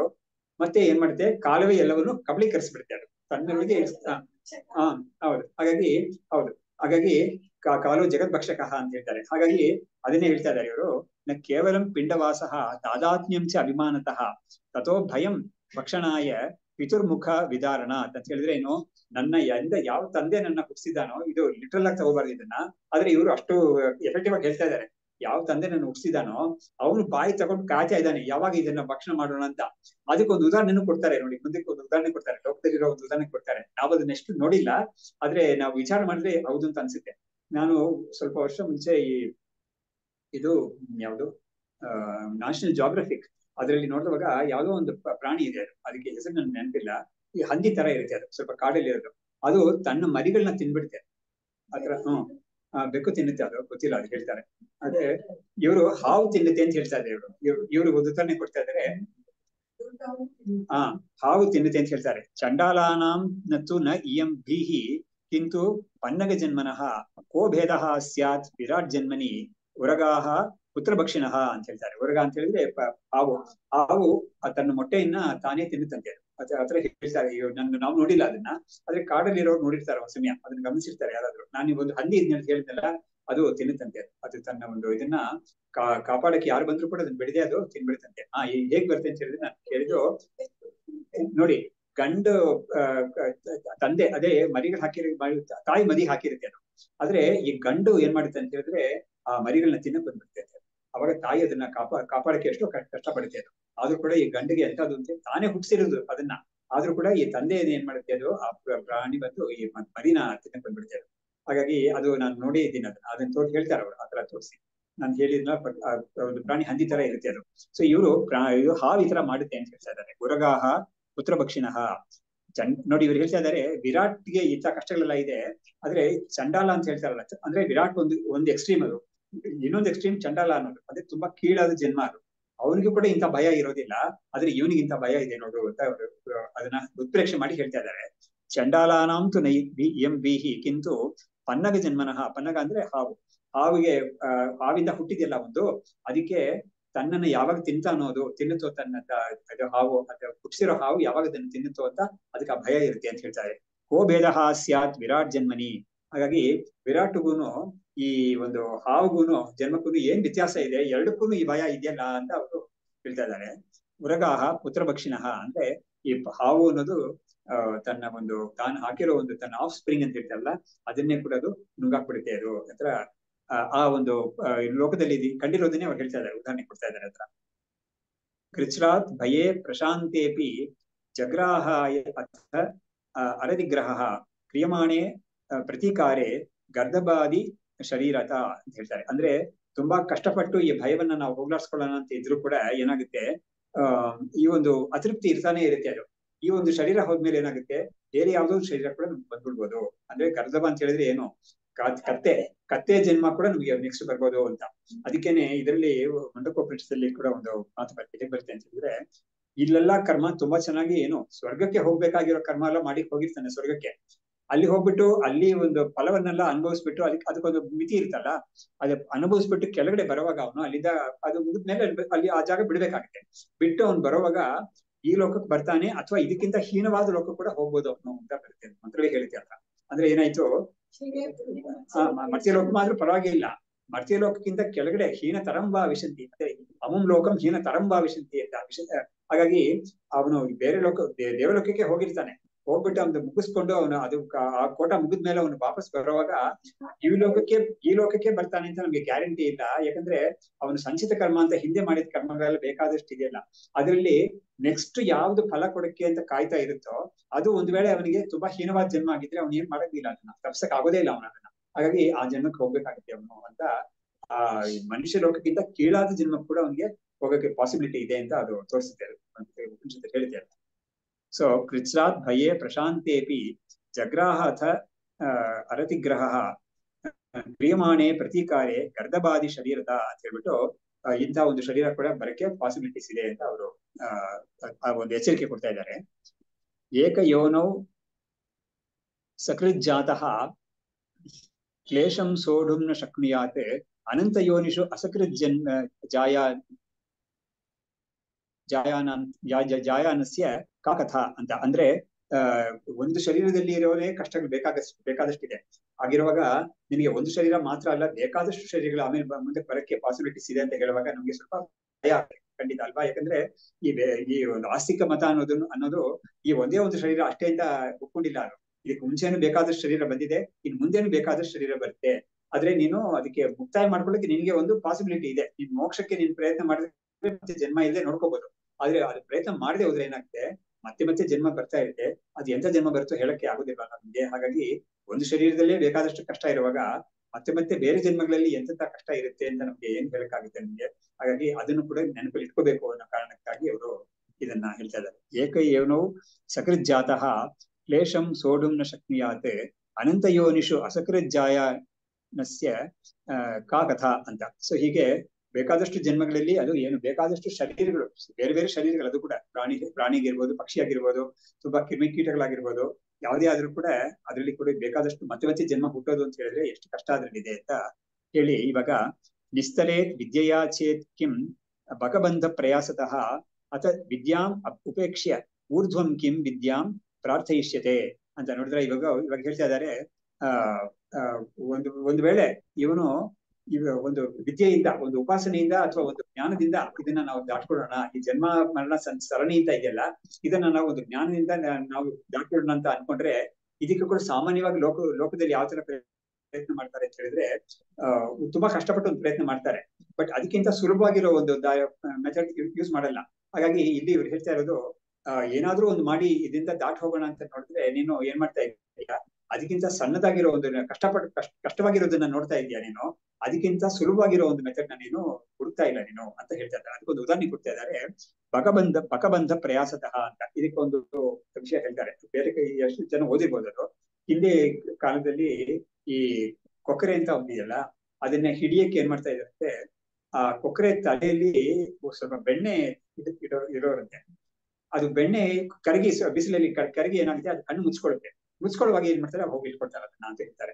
ಸೊ ಇಷ್ಟು ಕಷ್ಟಪಡೋದು ಯಾತಕ್ಕೆ ಅಂತ ಹೇಳ್ತಾರೆ. ಅಂತ ಅದನ್ನ ಹಿಡಿಬೇಕಾದ್ರೆ ಇಷ್ಟು ಕಷ್ಟಪಡ್ಬೇಕಾಗುತ್ತೆ. ಆ ಕಥೆನೇ ಇದಕ್ಕೂ ಸೇರುತ್ತೆ ಅಂತ ಹೇಳ್ತಾ ಇದ್ದಾರೆ. ಅಂದ್ರೆ ನೀನು ಒಂದು ಉಪಾಸನೆ ಮಾಡಿ ಇನ್ನೊಂದು ಜನ್ಮ ಪಡೆಯೋದಕ್ಕಿಂತ ಆ ಉಪಾಸನೆಗೆ ಏನ್ ಕಷ್ಟ ಪಡ್ತೀಯೋ ಅದನ್ನ ಈ ಆತ್ಮಜ್ಞಾನಕ್ಕೆ ನೀನು ಅದೇ ಕಷ್ಟವನ್ನು ಇದಕ್ಕೆ ಕೊಟ್ರೆ ನಿನ್ಗೆ ಮತ್ತೆ ಜನ್ಮವೇ ಇಲ್ಲ ಅಂತ ಒಂದ್ ಸ್ಥಿತಿ ಬರ್ತಲ್ಲ ನಿನ್ಗೆ ಅಂತ ಅದಕ್ಕಾಗಿ ಹೇಳ್ತಾ ಇದ್ದಾರೆ ಅವರು. ಸೊ ನಿಸ್ತರೇತ್ ವಿದ್ಯೆಯಾಚೇತ್ ಕಿಂ ಬಕಬಂಧ ಪ್ರಯಾಸತಃ ಅಥ ವಿದ್ಯಾಂ ಉಪೇಕ್ಷ್ಯ ಊರ್ಧ್ವಂ ಕಿಂ ವಿದ್ಯಾಂ ಪ್ರಾರ್ಥಯಿಷ್ಯತೆ. ಹಾಗಾಗಿ ಇದಕ್ಕಿಂತ ಅದನ್ನೇ ಹೇಳ್ತಾ ಇದ್ದಾರೆ.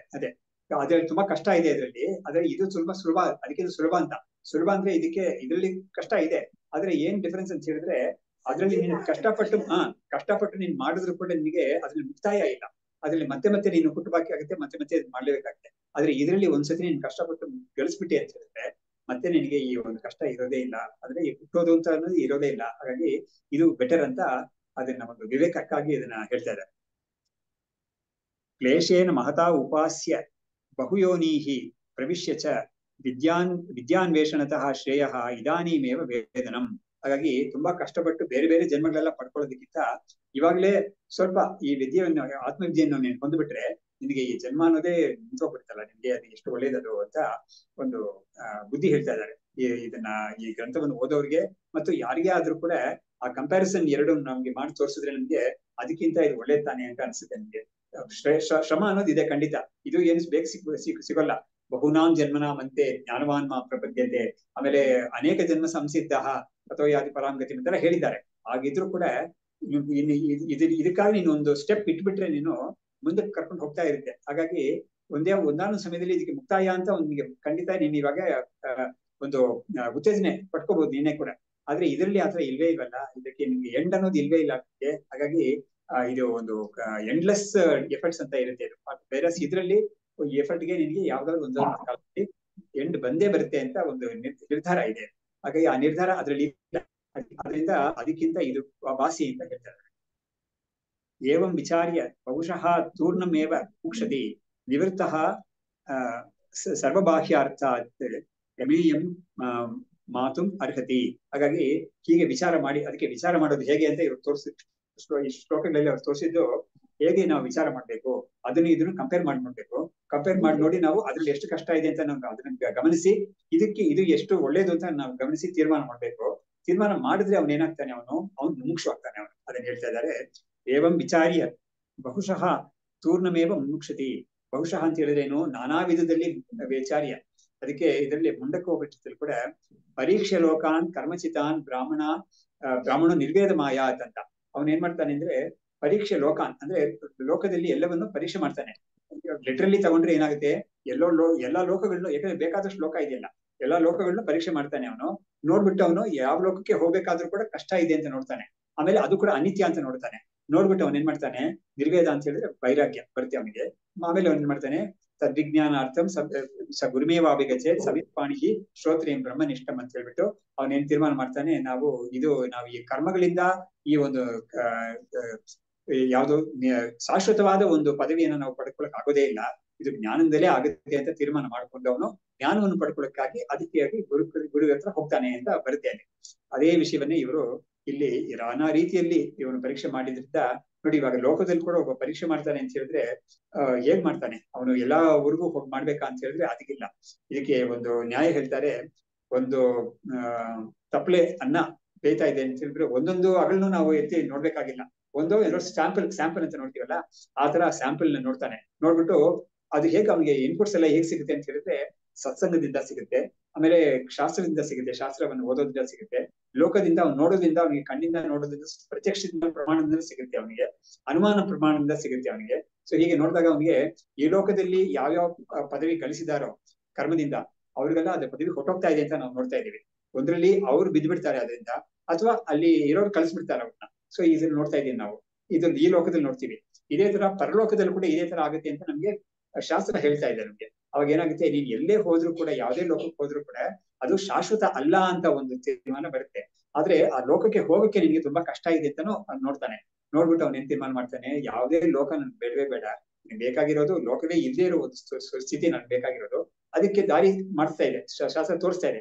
ಅದನ್ನ ಹಿಡಿತೀನಿ, ಆ ದಾರಿ ಹಿಡಿತೀನಿ ನಾನು ಬಿಟ್ಟು ಅಂತ ಅವ್ನು ಹೇಳ್ತಾನೆ. ಅದಕ್ಕೆ ಹೇಳ್ತಾ ಇದ್ದಾರೆ, ಏವಂ ವಿಚಾರ್ಯ ಬಹುಶಃ ತೂರ್ಣಮೇವ ಮುಮುಕ್ಷತಿ. ತೂರ್ಣಂ ಅಂದ್ರೆ ಏನು, ತಕ್ಷಣವೇ ಅವನಿಗೆ ಮುಮುಕ್ಷತ್ವ ಬಂದ್ಬಿಡುತ್ತೆ. ಅವನಿಗೆ ನಿವೃತ್ತಃ ಸರ್ವ ಬಾಹ್ಯಾರ್ಥಾತ್ ಪ್ರಮೇಯಂ ಮಾತು ಅರ್ಹತಿ.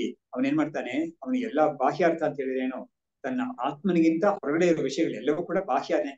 ಬಾಹ್ಯ ಅಂದ್ರೆ ಏನು ಅಂದ್ರೆ, ನಾವು ಶರೀರವನ್ನು ಇಟ್ಕೊಂಡು ಅದು ಹೊರಗಡೆದು, ಶರೀರದ ಒಳಗಡೆ ಇರೋದು ಒಳಗಡೆದು ಅಂತ ನಾವು ಹೇಳ್ತೀವಿ.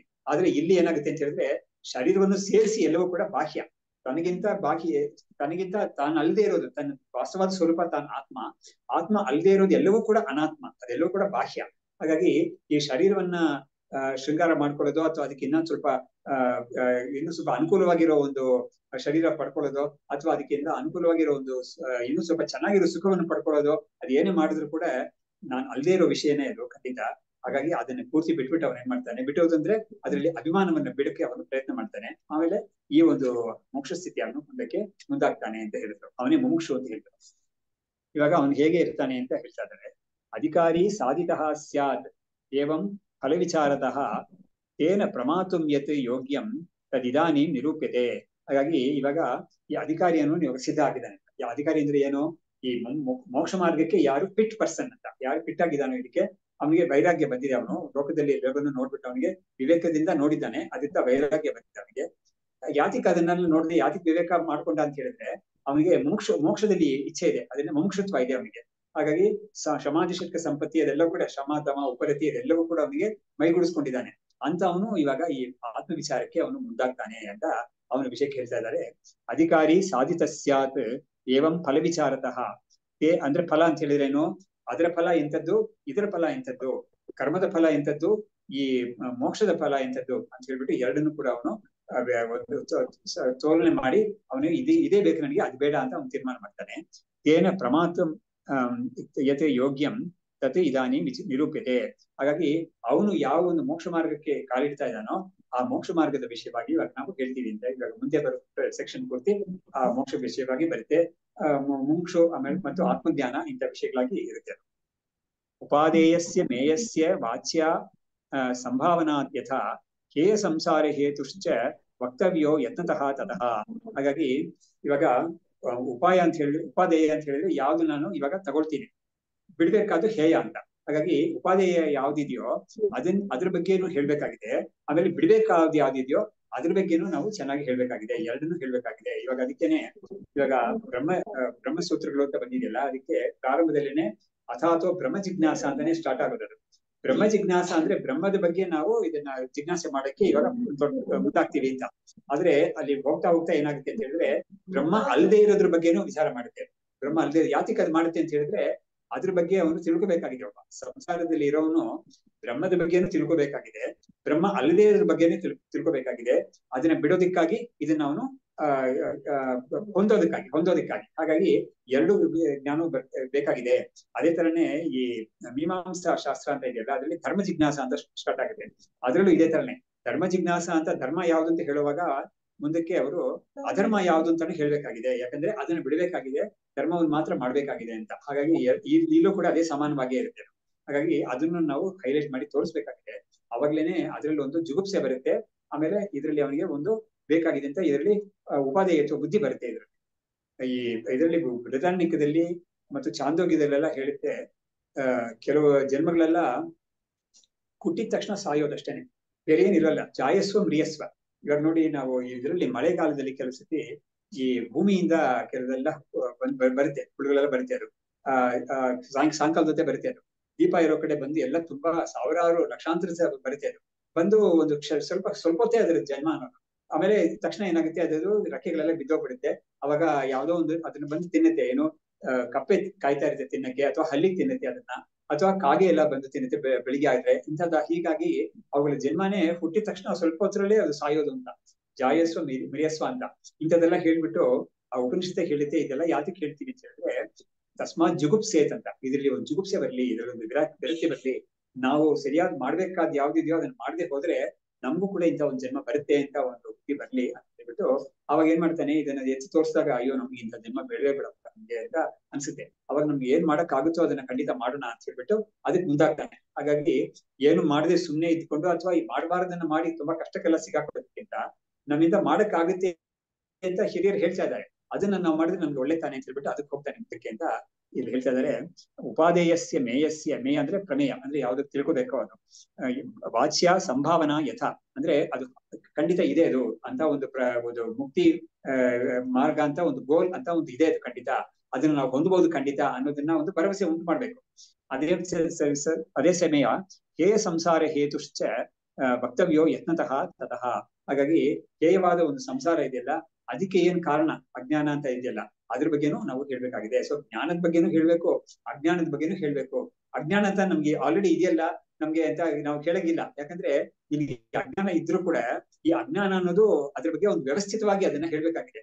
ಹೇಗೆ ಅದನ್ನ ಹೋಗ್ಲಾಡ್ಸಕ್ಕೆ ಆಗುತ್ತೆ ಅಂತ ಉಪಾಯ ಹೇಳುವಾಗ ಈ ಅಜ್ಞಾನದ ಒಂದು ಸ್ವರೂಪನ ನಮ್ಗೆ ಗೊತ್ತಾಗ್ಬೇಕಾಗಿದೆ. ಹಾಗಾಗಿ ನೋಡಿ, ಸಾಮಾನ್ಯವಾಗಿ ಅಜ್ಞಾನ ಅಂತ ಹೇಳಿದಾಗ ಸರಿ ಅಜ್ಞಾನ ಅಂತ ಎಲ್ಲರಿಗೂ ಇದೆ ಅಂತ ನಾವು ಹೇಳ್ತೀವಿ, ಆದ್ರೆ ವೇದಾಂತ ಏನ್ ಮಾಡುತ್ತೆ ಅಂತ ಹೇಳಿದ್ರೆ ಈ ಅಜ್ಞಾನ ಅನ್ನೋದು ಕೂಡ ಅಂತಃಕರಣದಲ್ಲಿ ಇದೆ ಅಂತ ಹೇಳುತ್ತೆ. ಅಂತಃಕರಣದಲ್ಲಿ ಒಬ್ಬನಿಗೆ ಅಜ್ಞಾನ ಅನ್ನೋದು ಕೂಡ ಇದೆ. ಅದು ಅದಕ್ಕೆ ನಾವು ಅದನ್ನ ಹೋಗ್ಲಾಡ್ಸ್ಕೊಳ್ಳಿಕ್ಕೆ ಏನ್ ಮಾಡ್ಬೇಕು ಅಂತ ಉಪಾಯ ಎಲ್ಲ ಹೇಳುವಾಗ ಅದಕ್ಕೆ ಹೋಗ್ಲಾಡ್ಸ್ಕೊಳ್ಳಿಕ್ಕೆ ನಿನಗೆ ಜ್ಞಾನ ಅಂತ ಬರ್ಬೇಕಲ್ಲ, ಆ ಜ್ಞಾನ ಕೂಡ ಅಂತಃಕರಣದಲ್ಲಿ ಬರ್ಬೇಕು ಅಂತ. ಸೊ ಯಾವ ಜಾಗದಲ್ಲಿ ಅಜ್ಞಾನ ಅಂತ ಒಂದಿದೆಯೋ ಅದೇ ಲೋಕಸ್ಥಳೇನೆ ಜ್ಞಾನ ಅನ್ನೋದು ಬರ್ಬೇಕು. ಇದನ್ನ ಲಾಜಿಕಲ್ ಆಗಿ ನಮ್ಗೆ ನಮ್ಮ ಮುಂದೆ ಪ್ರೆಸೆಂಟ್ ಮಾಡುತ್ತೆ. ಅವಾಗ ನಾವೇನ್ ಮಾಡ್ತೀವಿ, ಓಹೋ ಅಜ್ಞಾನ ಅಂತ ಒಂದು ನನಗೆ ಅಂತಃಕರಣ ಇದೆ ಅಂತ ಹೇಳಿದ್ರೆ ಅದು ಇನ್ನೊಂದು ದೃಢವಾಗೋದಕ್ಕೆ ನಾನು ಏನಾದ್ರು ಮಾಡ್ತಾ ಇದ್ದೀನಿ ಅಂತ ಹೇಳಿದ್ರೆ ನಾನು ಅದನ್ನ ನಿಲ್ಲಿಸ್ಬೇಕು ಅನ್ನೋದನ್ನ. ಯಾಕಂದ್ರೆ ಸತ್ವ ರಜಸ್ ತಮಸ್ ಅಂತ 3 ಗುಣಗಳು ಹೇಳಿದಾರಲ್ಲ, ಅದ್ರಲ್ಲಿ ಸತ್ವವನ್ನ ನಾನು ಬೆಳೆಸ್ಕೊಳ್ದೆ ಹೋದ್ರೆ ಏನಾಗುತ್ತೆ, ಅಜ್ಞಾನ ಅನ್ನೋದು ದೃಢವಾಗ್ತಾನೆ ಬರುತ್ತೆ. ಅದು ಇದರಿಂದನೇ ಇವರು ರಾಮಕೃಷ್ಣರು ವಿದ್ಯಾಮಾಯ ಅವಿದ್ಯಾಮಾಯ ಅಂತ ಹೇಳಿದ್ರು. ಮಾಯೇನೆ ಸತ್ವಗುಣನು ಕೂಡ ಮಾಯಕ್ಕೆ ಸೇರಿದ್ದೇನೆ, ಆದ್ರೂ ಕೂಡ ಆ ಸತ್ವಗುಣಕ್ಕೆ ಒಂದು ವಿಶೇಷತೆ ಏನಿದೆ ಅಂತ ಹೇಳಿದ್ರೆ ಬಂಧನದಿಂದ ಬಿಡಿಸಕ್ಕೆ ಅದಕ್ಕೆ ಒಂದು ಸಾಮರ್ಥ್ಯ ಇದೆ. ಜ್ಞಾನವನ್ನು ಕೊಟ್ಟು ಬಂಧನದಿಂದ ಬಿಡಿಸಕ್ಕೆ, ಜ್ಞಾನವನ್ನು ಕೊಡೋದು ಅಂತ ಕೂಡ ಅದ್ರಲ್ಲೂ ಏನು ಅಂತ ಹೇಳಿದ್ರೆ ಆ ಜ್ಞಾನವನ್ನು ಪಡ್ಕೊಳ್ಳಿಕ್ಕೆ ಏನೇನ್ ಸಾಧನಗಳು ಬೇಕೋ ಅದನ್ನೆಲ್ಲ ಕೂಡ ಸತ್ವವೇ ಒದಗಿಸುತ್ತೆ ಒಬ್ಬನಿಗೆ. ಹಾಗಾಗಿ ಸತ್ವವನ್ನ ಹೆಚ್ಚು ಮಾಡ್ಕೋಬೇಕು ಅನ್ನೋದೇ ಒಬ್ಬನ ಗುರಿಯಾಗಿರ್ಬೇಕು. ಆದ್ರೆ ಈ ರಜಸ್ಸು ಮತ್ತು ತಮಸ್ಸೆ ಏನ್ ಮಾಡುತ್ತೆ, ಆ ಬಂಧನವನ್ನ ತುಂಬಾ ಗಟ್ಟಿ ಮಾಡುತ್ತೆ. ಅದಕ್ಕೆ ಅವಿದ್ಯಾಮಾಯ ಅಂತ ಅದನ್ನ ಕರೆದ್ರು, ಇದನ್ನ ವಿದ್ಯಾಮಾಯ ಅಂತ ಕರೆದ್ರು. ಹೀಗೆ ಅವರು ಎರಡಕ್ಕೂ ವಿಭಾಗ ಮಾಡಿ ತೋರಿಸಿದ್ದಾರೆ. ಇವರು ಅದನ್ನೇ ಹೇಳ್ತಾ ಇದ್ದಾರೆ, ಉಪಾದೇಯವಾದ ಜ್ಞಾನ ಅಂತ ಯಾವ್ದಿದೆಯೋ ಅದ್ರ ಬಗ್ಗೆನೂ ಹೇಳ್ಬೇಕು, ಮತ್ತು ಬಿಡಬೇಕಾದ್ದು ಯಾವ್ದು ಅಜ್ಞಾನ ಅಂತ ಇದೆಯೋ ಅದ್ರ ಬಗ್ಗೆನೂ ನಾವು ಹೇಳ್ಬೇಕಾಗಿದೆ ಅಂತ. ಸಂಸಾರಾಖ್ಯ ಮಹಾವ್ಯಾಧೇಹೇ ಕಿಂ ಮೂಲಂ ಇತಿ ಚಿಂತಿತೆ ತದ್ವಸ್ತಯೇ ಚಿಕಿತ್ಸಾ ಇಯಂ ತದಾ ಫಲವತಿ ಭವೇತ್. ನೋಡಿದ್ರೆ ಹೇಳ್ತಾ ಇದ್ದಾರೆ, ಸಂಸಾರಾಖ್ಯ ಮಹಾವ್ಯಾಧೇಹೇ, ಸಂಸಾರ ಅಂತ ಒಂದು ಮಹಾವ್ಯಾಧಿ ಇದೆಯಲ್ಲ ಅದಕ್ಕೆ ಏನು ಮೂಲ, ಅದಕ್ಕೆ ಏನು ಸೋರ್ಸ್ ಅಂತ ಕೇಳಿದ್ರೆ ಇತಿ ಚಿಂತಿತೆ, ಅದನ್ನ ಚಿಂತನೆ ಮಾಡುವಾಗ ತದ್ವಸ್ತಯೇ ಚಿಕಿತ್ಸಾ ಇಯಂ ತದಾ ಫಲವತಿ ಭವೇತ್. ಅವಾಗ ಅದನ್ನ ಹೋಗ್ಲಾಡ್ಸಕ್ಕೆ, ಆ ವ್ಯಾಧಿಯನ್ನು ಹೋಗ್ಲಾಡ್ಸಕ್ಕೆ ಏನ್ ಚಿಕಿತ್ಸೆ ಅಂತ ನಾವು ಹೇಳಿದಾಗ ಅವಾಗ ನಾವು ಅದನ್ನ ತಿಳ್ಕೊಂಡ್ರೆ ನಮ್ಗೆ ಅದು ಫಲಕಾರಿ ಆಗುತ್ತೆ. ಆ ಚಿಕಿತ್ಸೆಯನ್ನು ನಾವು ಪಡ್ಕೊಂಡ್ರೆ ಅದು ಫಲಕಾರಿ ಆಗುತ್ತೆ. ಅವಾಗ ಅದು ಫಲಕಾರಿ ಆಗ್ಬೇಕಂದ್ರೆ ನಮ್ಗೆ ಅದ್ರ ಬಗ್ಗೆ ಸ್ವಲ್ಪ ತಿಳುವಳಿಕೆ ಬೇಕು ಅಂತ. ಸಾಮಾನ್ಯವಾಗಿ ಏನ್ ಹೇಳ್ತಾರೆ ಅಂದ್ರೆ ಡಾಕ್ಟರ್ಸ್, ಆ ವ್ಯಾಧಿ ಬಗ್ಗೆ ನಿನ್ಗೆ ಏನಕ್ಕೆ ಚಿಂತೆ, ನಾವು ಕೂಡ ಔಷಧಿ ತಗೊಂಡು ನಿನ್ ಸಾಕು ಅಂತ ಹೇಳ್ತಾರೆ. ಆದ್ರೂ ಕೂಡ ಆ ವ್ಯಾಧಿನ ಹೇಗ್ ಹೋಗ್ಲಾಡ್ಸ್ಬೇಕು ಅಂತ ಅವ್ರು ತಿಳ್ಕೊಬೇಕಲ್ವಾ. ಹಾಗಾಗಿ ಅವರು ಕೂಡ ಅದನ್ನ ಡಿಸೀಸ್ ಅನ್ನೋದನ್ನ ಸೋರ್ಸ್ ಹೋಗಿ ಅದೇ ತಾನೇ ಮೆಡಿಸಿನ್ ನಲ್ಲಿ ಅವ್ರು ಮಾಡೋದು ಅದೇ ತಾನೆ. ಡಿಸೀಸಸ್ ನ ಹೇಗ್ ಬರುತ್ತೆ ಅದು, ಅದರ ಸೋರ್ಸಸ್ ಏನು, ಕಾಸಸ್ ಏನು, ಸಿಂಪ್ಟಮ್ಸ್ ಏನು ಎಲ್ಲ ನೋಡ್ತಾರೆ. ಅದಕ್ಕೆ ರೆಮಿಡಿ ಏನು ಅನ್ನೋದು ಕೂಡ ಅವರು ಕಂಡಿಡ್ಕೊಂಡಿರ್ತಾರೆ. ಅದು ಅವ್ರ ಕೈಯಲ್ಲಿ ಇದ್ರೇನೆ ಅವರಿಗೆ ಇನ್ನೊಬ್ಬರಿಗೆ ಕೊಡಕ್ಕಾಗೋದು. ಹಾಗಾಗಿ ಇವ್ರು ಹೇಳ್ತಾ ಇದ್ದಾರೆ, ಸಂಸಾರಾಖ್ಯ ಮಹಾವ್ಯಾಧೇಹೇ ಕಿಂ ಮೂಲಂ ಇತಿ ಚಿಂತಿತೆ ತದ್ವಸ್ತಯೇ ಚಿಕಿತ್ಸಾ ಇಯಂ ತದಾ ಫಲವತಿ ಭವೇತ್. ಹಾಗಾಗಿ ಪ್ರಾಕ್ಟಿಕಲ್ ಆಗಿ ಹೇಗೆ ಲೋಕದಲ್ಲಿ ಆಗುತ್ತೋ ಅದನ್ನೇ ಇವರು ಬಿಚ್ಚಿಟ್ಟು ಹೇಳ್ತಾ ಇದ್ದಾರೆ ವಿದ್ಯಾರ್ಥಿನಿಯರು. ಈ ತರ ಹೇಳೋದು ಇವರೊಬ್ಬರೇ ಈ ತರ ಹೇಳೋದು. ಯಾಕಂದ್ರೆ ಲೋಕ ದೃಷ್ಟಾಂತಗಳು ಕೊಟ್ಟು ಲೋಕದಲ್ಲಿ ಆಗೋ ವಿಷಯಗಳೆಲ್ಲ ತೋರಿಸ್ಕೊಟ್ಟು ನಮ್ಗೆ ನೋಡಿ ಇದೆಲ್ಲ ಹೀಗಾಗುತ್ತಲ್ಲ, ಇದೇ ತರನೇ ಇಲ್ಲೂ ಕೂಡ ಅಂತ. ಅದರಿಂದನೇ ಅವರು ವ್ಯಾಧಿ ಚಿಕಿತ್ಸಾ ಅಂತ ಶಬ್ದಗಳೆಲ್ಲ ಅದಕ್ಕೆ ಯೂಸ್ ಮಾಡ್ತಾ ಇದ್ದಾರೆ. ಸ್ವತಃ ಆನಂದ ಯಾಥಾತ್ಮ್ಯಪಿ ಅಬೋಧಾತ್ ದುಃಖ ಸಂಪ್ಲುತಿ ಸೋ ಅಬೋಧೋ ಅನರ್ಥ ಹೇತುತ್ವಾತ್ ನಿರ್ದೇಷ್ಟವ್ಯ ಚಿಕಿತ್ಸಿತಂ ಅಂತ ಏನ್ ಹೇಳ್ತಾ ಇದ್ದಾರೆ.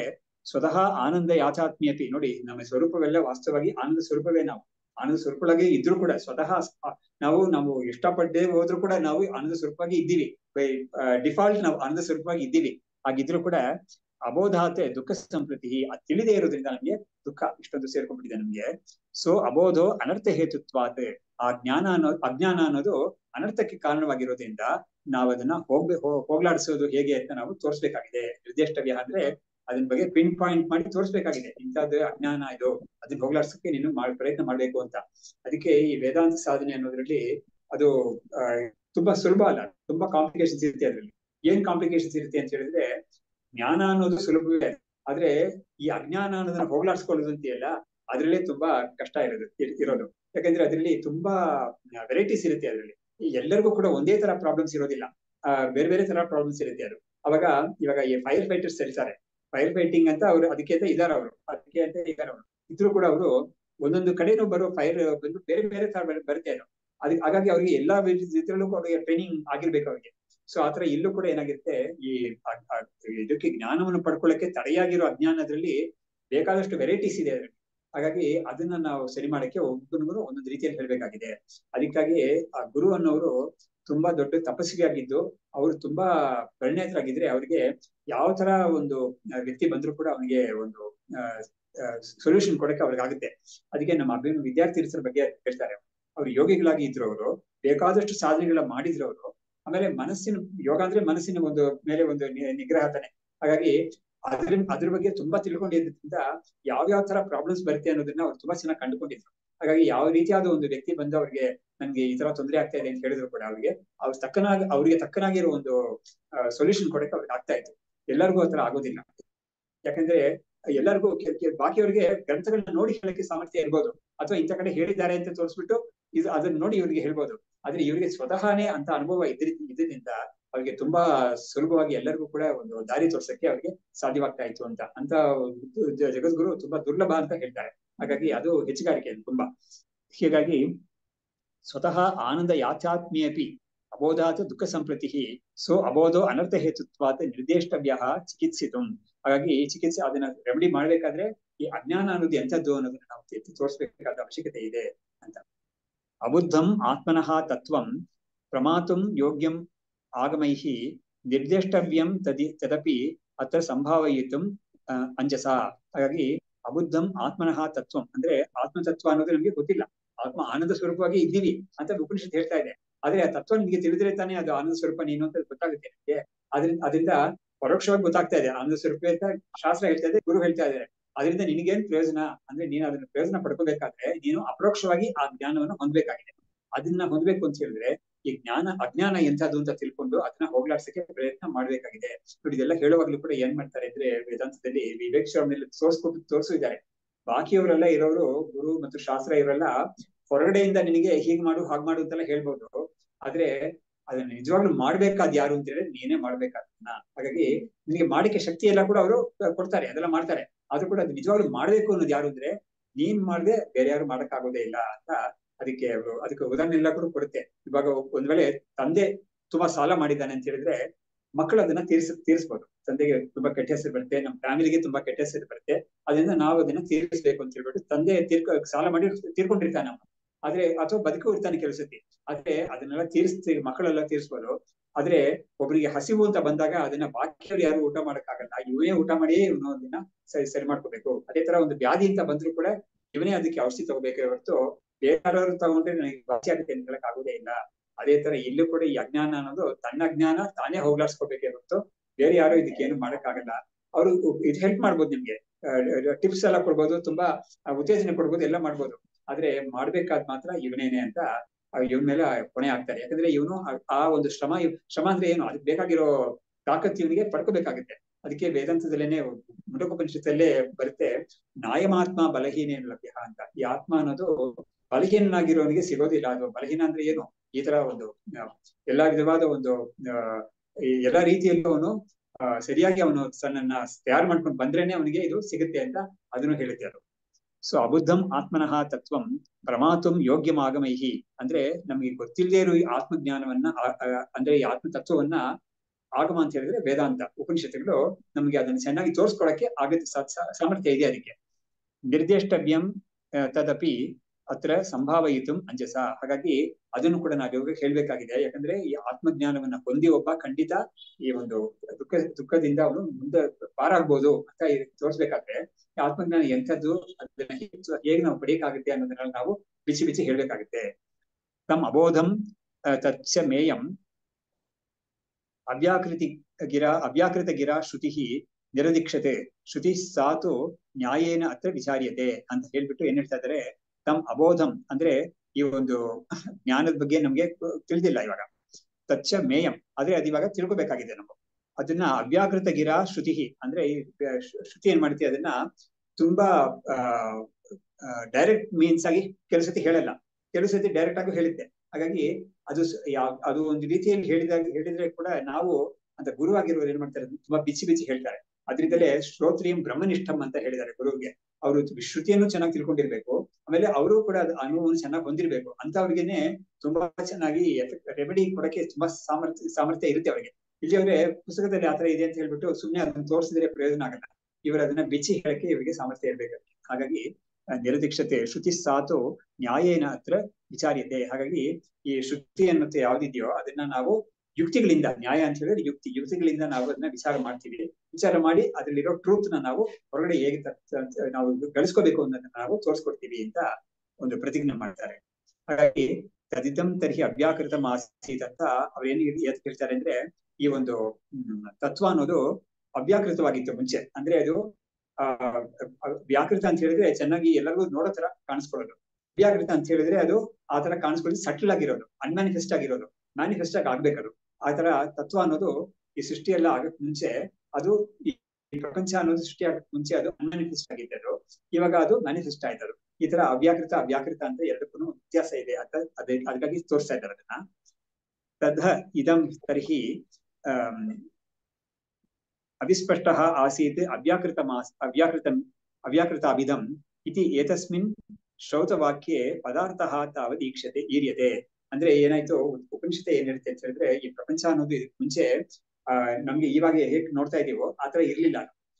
ಈ ಪ್ರಪಂಚದ ಬಗ್ಗೆ ಯಾತಕ್ಕೆ ಈ ತರ ಹೇಳ್ತಾ ಇದೆ ಅಂತ ಹೇಳಿದ್ರೆ, ಈ ಪ್ರಪಂಚ ಅನ್ನೋದು ಈ ತರ ನಮ್ಗೆ ಕಾಣಿಸ್ಕೊಳ್ಳೋಕ್ ಮುಂಚೆ ಅದು ಬ್ರಹ್ಮವಾಗೇ ಇತ್ತದು. ಇದಕ್ಕೆ ಮುಂಚೆ ಕೂಡ ಅದು ಬ್ರಹ್ಮವಾಗೇ ಇತ್ತದು. ಇವಾಗ ಅದು ಕಾಣಿಸ್ಕೊಂಡಿದೆ ನಮಗೆ. ಅವಾಗ ಕಾಣಿಸ್ಕೊಳ್ಳೋಕ್ ಮುಂಚೆ ಅದು ಬ್ರಹ್ಮವಾಗಿ ಇದ್ರೆ, ಇವಾಗ ಕಾಣಿಸ್ಕೊಳ್ಳೋ ವಾಸ್ತವವಾಗಿ ಬ್ರಹ್ಮವಾಗಿ ಇದೆ ಅದು ಖಂಡಿತ. ಆದ್ರೆ ನಮ್ಗೆ ಅದನ್ನ ಬ್ರಹ್ಮವನ್ನು ನೋಡಕ್ ಆಗ್ತಾ ಇಲ್ಲ, ನಮ್ಗೆ ಬ್ರಹ್ಮ ಅಂತ ತಿಳಿಯಕ್ ಆಗ್ತಾ ಇಲ್ಲ ನಮ್ಗೆ. ಅದಕ್ಕಾಗಿ ನಮ್ಗೆ ಪ್ರಪಂಚವನ್ನೆಲ್ಲ, ಇಡೀ ಪ್ರಪಂಚವನ್ನೆಲ್ಲ ಸರ್ವಂ ಕಲಿವಿದಂ ಬ್ರಹ್ಮ ಅಂತ ಹೇಳಿದ್ರು ಕೂಡ ನಾವು ಆ ಪ್ರಪಂಚ ನಿಜವಾಗ್ಲೂ ಬ್ರಹ್ಮವೇ ಅಂತ ನಮಗೆ ಒಂದು ಮನದಲ್ಲಿ ಆಗ್ಬೇಕಾದ್ರೆ ನಾವೊಬ್ಬ ಒಂದು ಎಕ್ಸರ್ಸೈಸ್ ಮಾಡ್ಬೇಕಾಗಿದೆ. ಯಾತಕ್ಕೆ ಅಂತ ಹೇಳಿದ್ರೆ, ಪ್ರಪಂಚ ಅಂತ ಕಾಣಿಸ್ತಾ ಇರೋದು ನಾಮರೂಪಗಳಾಗೆ ಕಾಣಿಸ್ತಾ, ಪೂರ್ತಿ ನಾಮರೂಪಗಳಾಗಿ ಕಾಣಿಸ್ತಾ ಇದೆ. ಅವಾಗ ಬ್ರಹ್ಮವಾಗಿ ಕಾಣಿಸ್ಬೇಕು ಅಂತ ಹೇಳಿದ್ರೆ ಏನ್ ಮಾಡ್ಬೇಕಾಗಿದೆ, ನಾಮರೂಪಗಳನ್ನ ಬಿಟ್ಟು ಬ್ರಹ್ಮವನ್ನ ಮಾತ್ರ ಇವನು ಗೋಚರ ಮಾಡ್ಕೋಬೇಕಾಗಿದೆ. ಬ್ರಹ್ಮ ಅಂತ ಅನ್ನೋದು ಕಣ್ಣಿಗೆ ಕಾಣಿಸೋ ವಿಷಯ ಅಲ್ಲ. ಹಾಗಾಗಿ ಇವನಿಗೆ ತುಂಬಾ ಚಾಲೆಂಜಿಂಗ್ ಯಾವ್ದಾಗಿರುತ್ತೆ ಅಂತ ಹೇಳಿದ್ರೆ, ಕಣ್ಣಿಗೆ ಕಾಣಿಸೋ ನಾಮರೂಪಗಳನ್ನ, ಕಿವಿಗೆ ಕೇಳಿಸೋ ನಾಮರೂಪಗಳನ್ನ, ಇದನ್ನೆಲ್ಲ ಒಂದು ಬ್ಯಾಕ್ ಗ್ರೌಂಡ್ಗೆ ತಳ್ಳಿ ಅದ್ರಲ್ಲಿ ಇರೋ ಒಂದು ಬ್ಯಾಕ್ ಗ್ರೌಂಡ್ಗೆ ಹೊರಟೋಗಿದ್ಯಲ್ಲ ಇವಾಗ, ಅದನ್ನ ಇವನು ಫೋರ್ ಫ್ರಂಟ್ಗೆ ತರಬೇಕಾಗಿದೆ. ಅದು ಯಾವ್ಯಾವ್ದು ಅಂತ ಹೇಳಿದ್ರೆ ಬ್ರಹ್ಮವೇ ಅದು. ಆ ಬ್ರಹ್ಮವನ್ನ ಇವನು ಮುಂದಕ್ಕೆ ತರಬೇಕು ಅಂತ ಹೇಳಿದ್ರೆ ಏನು ಕೈ ಇಟ್ಕೊಂಡು ತರಕ್ ಆಗೋದಿಲ್ಲ ಅದು. ಹಾಗಾಗಿ ಅದಕ್ಕೊಂದು ಸಾಧನೆ ಇದೆ. ಅದನ್ನ ಮಾಡಿದಾಗ ಏನಾಗುತ್ತೆ, ಆ ಒಂದು ಕಾರಣಕ್ಕಾಗಿಯೇ ವೇದಾಂತದಲ್ಲಿ ಈ ನಾಮರೂಪಗಳು ಅನ್ನೋದು ತುಂಬಾ ಅಟ್ರಾಕ್ಟಿವ್ ಆಗಿರುತ್ತೆ ಎಲ್ಲರಿಗೂ ಕೂಡ. ಯಾಕಂದ್ರೆ ಕಣ್ಣು ಬಿಚ್ಚಿದ್ರೆ ಅದು ಕಾಣಿಸ್ತಾ ಇದೆ ನಮ್ಗೆ ಕಿವಿಲಿ ಕೇಳಿಸ್ತಾ ಇರೋದಿಲ್ಲ, ಶಬ್ದಗಳೇ ಕೇಳಿಸ್ತಾ ಇರೋದು. ಆ ಕಣ್ಣು ಮತ್ತು ಕಿವಿ ಎರಡರಿಂದ ನಮ್ಗೆ ಒಂದ್ ರೀತಿಯಲ್ಲಿ ಅನುಕೂಲ ಆಗ್ತಾ ಇದೆ, ಲೋಕದಲ್ಲಿ ಅನುಕೂಲ ಆಗ್ತಾ ಇದೆ. ಬಟ್ ಇನ್ನೊಂದು ರೀತಿಯಲ್ಲಿ ಅದೇನಾಗಿದೆ ಅಂದ್ರೆ, ನಮ್ಗೆ ಈ ವೇದಾಂತ ವಿಷಯದಿಂದ ಸ್ವಲ್ಪ ತೊಂದರೆನೇ ಆಗ್ತಾ ಇದೆ ಅದು. ಯಾಕಂದ್ರೆ ನಮಗೆ ಯಾವ್ದು ಕಣ್ಣಿಗೆ ಕಾಣಿಸ್ತಾ ಚೆನ್ನಾಗಿದೆ ಅಂತ ನಮ್ಗೆ ಮನಸ್ಸು ಬರ್ತಾ ಇದೆ ಅದು. ಹಾಗಾಗಿ ಏನ್ ಮಾಡ್ತೀವಿ ನಾವು ಅದನ್ನ ಹೋಗ್ತೀವಿ ನಾವು. ಹಾಗಾಗಿ ವೇದಾಂತ ಏನ್ ಮಾಡುತ್ತೆ, ಅದ್ರಲ್ಲಿರೋ ದೋಷಗಳೆಲ್ಲ ತೋರಿಸಿ ಅದ್ರಲ್ಲಿ ಒಂದು ಬೇರೆ ಅದು ಅಂತ ಮಾಡುತ್ತೆ. ಅದು ನಿಮಗೆ ಕಣ್ಣಿಗೆ ಕಾಣಿಸ್ತಾ ಇದ್ರು ಕೂಡ ಅದು ನಿಮಗೆ ಅದು ಇಲ್ಲ ಅಂತ ಒಂದು ಲೆಕ್ಕಕ್ಕೆ ಬರ್ಬೇಕು. ಅವಾಗ ಏನಾಗುತ್ತೆ, ನಾಮರೂಪಗಳನ್ನ ಬದಿಗಿಟ್ಟು ಅದ್ರ ಹಿನ್ನೆಲೆಯಲ್ಲಿ ಯಾವ್ದೋ ಒಂದು ಬ್ರಹ್ಮ ಅಂತ ಇದೆಯೋ ಅದಕ್ಕೆ ಕಾಣಿಸ್ಕೊಡುತ್ತೆ ಏನೋ, ಅದನ್ನ ಇವನು ಗ್ರಾಸ್ಪ್ ಮಾಡ್ಕೊಳಕ್ಕೆ ಇವನಿಗೆ ಸಾಮರ್ಥ್ಯ ಬರುತ್ತೆ ಅಂತ. ಆ ಒಂದು ಸಾಮರ್ಥ್ಯವನ್ನ ನಮ್ಗೆ ವೇದಾಂತದಲ್ಲಿ ಹೇಗೆ ಅದು ಉಂಟು ಮಾಡುತ್ತೆ, ವೇದಾಂತ ಹೇಗೆ ಅದನ್ನ ಉಂಟು ಮಾಡುತ್ತೆ ನಮಗೆ ಅಂತ ಹೇಳಿ ಅಂತ ವಿಷಯಗಳೆಲ್ಲರೂ ತುಂಬಾ ವಿಸ್ತಾರವಾಗಿ ಹೇಳ್ತಾರೆ ಮುಂದಕ್ಕೆ. ಅದನ್ನ ನಾವು ನೆಕ್ಸ್ಟ್ ಕ್ಲಾಸ್ ಅಲ್ಲಿ ನೋಡೋಣ. ಈ ದಿನ ಮುಗಿಸೋಣ. ಯಾಕಂದ್ರೆ ಸ್ವಲ್ಪ ಕೆಲವುದೆಲ್ಲ ಸ್ವಲ್ಪ ಜಟಿಲವಾಗಿ ಇರುತ್ತೆ ಅದು. ಹಾಗಾಗಿ ನಮ್ಗೆ ಸ್ವಲ್ಪ ಅದಕ್ಕೆ ಸ್ವಲ್ಪ ಪ್ರಿಪರೇಷನ್ ಇದ್ರು ಸ್ವಲ್ಪ ಚೆನ್ನಾಗಿರುತ್ತೆ ಅದು. ಯಾಕಂದ್ರೆ ಸ್ವಲ್ಪ ಟಕ್ಲಾಗಿರೋ ಟಾಪಿಕ್ಸ್ ಅಲ್ಲಿ ಇರುತ್ತೆ ಅದು. ಅದನ್ನ ನಾವು ಅದಕ್ಕೊಂದು ಪ್ರಿಪರೇಷನ್ ಕೊಟ್ಟು ನಾವು ಮಾಡಿದಾಗ ಇನ್ನು ಸ್ವಲ್ಪ ಅದು ನಮ್ಗೆ ಅಪ್ರಿಶಿಯೇಟ್ ಮಾಡಕ್ ಆಗುತ್ತೆ ಅದನ್ನ. ಹಾಗಾಗಿ ನಾನು ಇಲ್ಲಿಗೆ ನಿಲ್ಲಿಸ್ತಾ ಇದ್ದೀನಿ.